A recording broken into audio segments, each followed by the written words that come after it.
വിശുദ്ധ ലൂക്ക എഴുതിയ സുവിശേഷം അധ്യായം 19 28 മുതൽ 44 ഉൾപ്പെടെയുള്ള വാക്യങ്ങൾ. ജെറുസലേമിലേക്ക് രാജകീയ പ്രവേശം.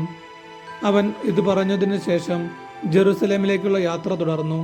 ഒലിവ് മലയ്ക്ക് അരികെയുള്ള ബേത്ഫഗെ, ബഥാനിയ എന്നീ സ്ഥലങ്ങളെ സമീപിച്ചപ്പോൾ അവൻ 2 ശിഷ്യന്മാരെ ഇപ്രകാരം നിർദ്ദേശിച്ചയച്ചു: എതിരെ കാണുന്ന ഗ്രാമത്തിലേക്ക് പോകുവിൻ.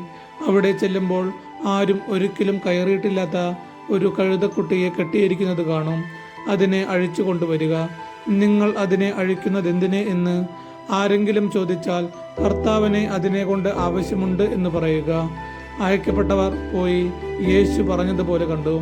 അവർ കഴുതക്കുട്ടിയെ അഴിക്കുമ്പോൾ അതിൻ്റെ ഉടമസ്ഥൻ അവരോട്, നിങ്ങൾ എന്തിനാണ് കഴുതക്കുട്ടിയെ അഴിക്കുന്നത് എന്ന് ചോദിച്ചു. കർത്താവിനെ ഇതിനെ കൊണ്ട് ആവശ്യമുണ്ട് എന്ന് അവർ പറഞ്ഞു. അവർ അതിനെ യേശുവിൻ്റെ അടുക്കൽ കൊണ്ടുവന്നു. തങ്ങളുടെ വസ്ത്രങ്ങൾ കഴുതക്കുട്ടിയുടെ പുറത്ത് വിരിച്ച് അവർ യേശുവിനെ ഇരുത്തി. അവൻ കടന്നു പോകുമ്പോൾ അവർ വഴിയിൽ തങ്ങളുടെ വസ്ത്രങ്ങൾ വിരിച്ചു. അവൻ പട്ടണത്തിനോടടുത്ത് ഒലിവുമലയുടെ ചരിവിന് സമീപമെത്തിയപ്പോൾ ശിഷ്യഗണം മുഴുവൻ സന്തോഷിച്ച് തങ്ങൾ കണ്ട എല്ലാ അത്ഭുത പ്രവൃത്തികളെയും പറ്റി ഉച്ചത്തിൽ ദൈവത്തെ സ്തുതിക്കാൻ തുടങ്ങി. കർത്താവിന്റെ നാമത്തിൽ വരുന്ന രാജാവ് അനുഗ്രഹീതൻ, സ്വർഗത്തിൽ സമാധാനം, അത്യുന്നതങ്ങളിൽ മഹത്വം എന്ന് അവർ ആർത്തു വിളിച്ചു. ജനക്കൂട്ടത്തിൽ ഉണ്ടായിരുന്ന ചില ഫരിസയർ അവനോട് പറഞ്ഞു, ഗുരു, നിന്റെ ശിഷ്യന്മാരെ ശാസിക്കുക. അവൻ പ്രതിവചിച്ചു, ഇവർ മൗനം ഭജിച്ചാൽ ഈ കല്ലുകൾ ആർത്തു വിളിക്കുമെന്ന് ഞാൻ നിങ്ങളോട് പറയുന്നു.